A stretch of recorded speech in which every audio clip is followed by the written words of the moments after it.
बात करेंगे share market के बारे में। तो वीडियो को पूरा देखें, वीडियो को लाइक कीजिए एंड चैनल को सब्सक्राइब कीजिए। शेयर मार्केट कितने प्रकार के होते हैं? शेयर मार्केट 3 प्रकार के होते हैं: इक्विटी, कमोडिटी, करेंसी। तो दोस्तों कमोडिटी करेंसी के बारे में बात करते हैं। दोस्तों आज हम देखते हैं इक्विटी के बारे में। इक्विटी 2 प्रकार की होती है, कैश एंड डेरिवेटिव। कैश में सिंपल रहता है, शेयर खरीदो, डिलीवरी में डीमेट में रखो और पैसा दो, शेयर खरीदो। सिंपल तरीका एक कैश मार्केट का रहता है। डेरिवेटिव में क्या रहता है? डेरिवेटिव 2 प्रकार के होते हैं, future and option. Future and option, future and option NSC का फ्यूचर ऑप्शन इंडिया में सन 2000 में आया था। ऑप्शन 1 साल बाद आया था 2001 में, उसके बाद बीएसई ने शुरू कर दिया था।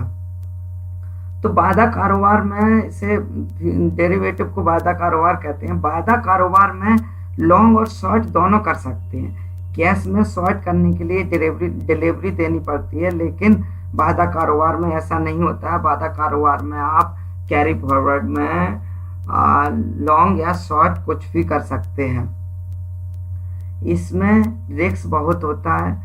वायदा कारोबार करने के पहले उसे अच्छी तरह से सीख लेना चाहिए, उसके बाद वायदा कारोबार शुरू करना चाहिए, क्योंकि वायदा कारोबार में रिस्क बहुत ज़्यादा होता है।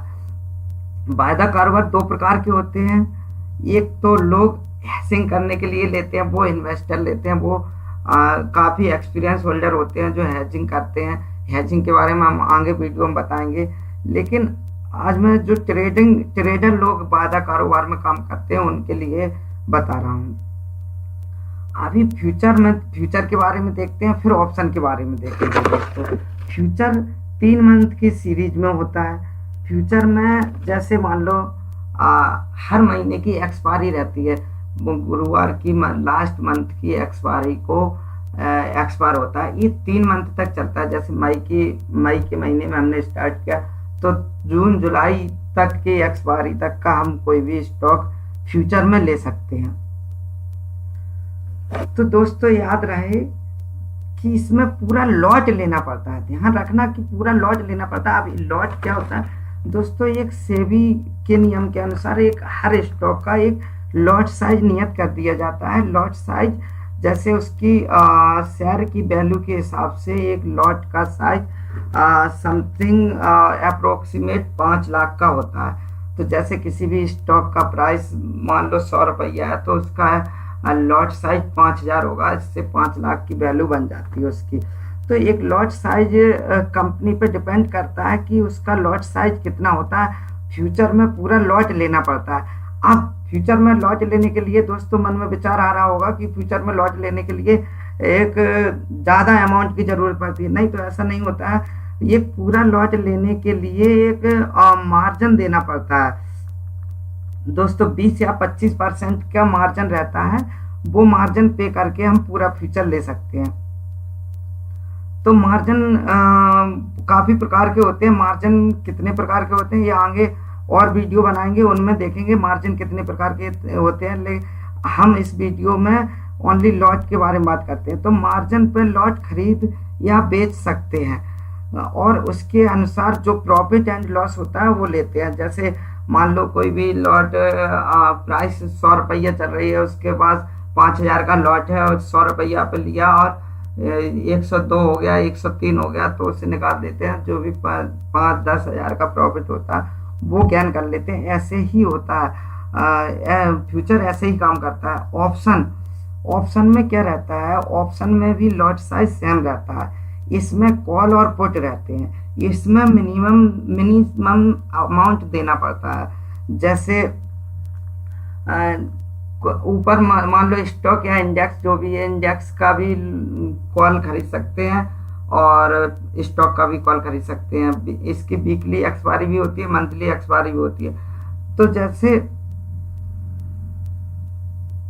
स्टॉक का प्राइस अप जाता है तो कॉल खरीदते हैं और डाउन जाता है तो पुट खरीदते हैं।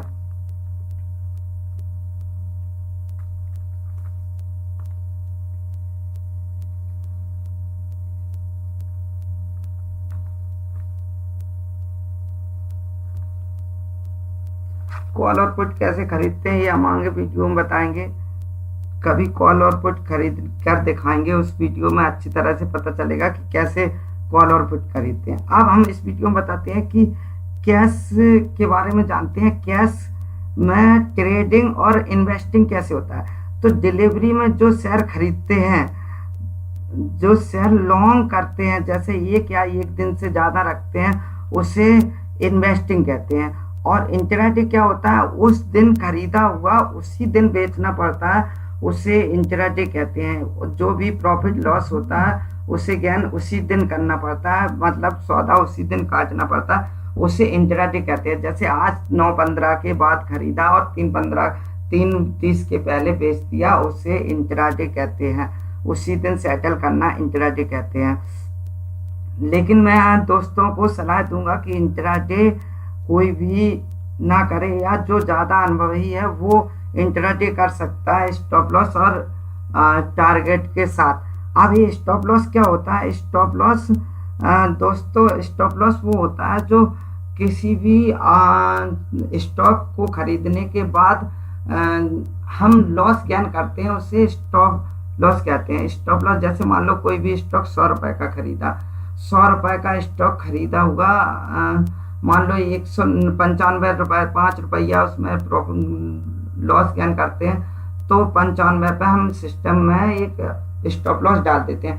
अगर एकदम स्टॉक नीचे जाता है तो 95 पे हमारा स्टॉक निकल जाएगा और मुझे जो 5 रुपया का लॉस होगा वो 5 रुपया का लॉस ही होगा, उससे ज्यादा लॉस नहीं होगा। और टारगेट क्या होता है? टारगेट दोस्तों होता है जो प्रॉफिट गेन करने के लिए करते हैं। जैसे स्टॉक 100 रुपया पे खरीदा, 5 रुपया हमें टारगेट रखना है तो 105 पे टारगेट पे सेट कर देते हैं, और जो स्टॉक बढ़ता है तो 105 पे हमारा स्टॉक निकल जाता है, 5 रुपया हमें टारगेट हो जाता है।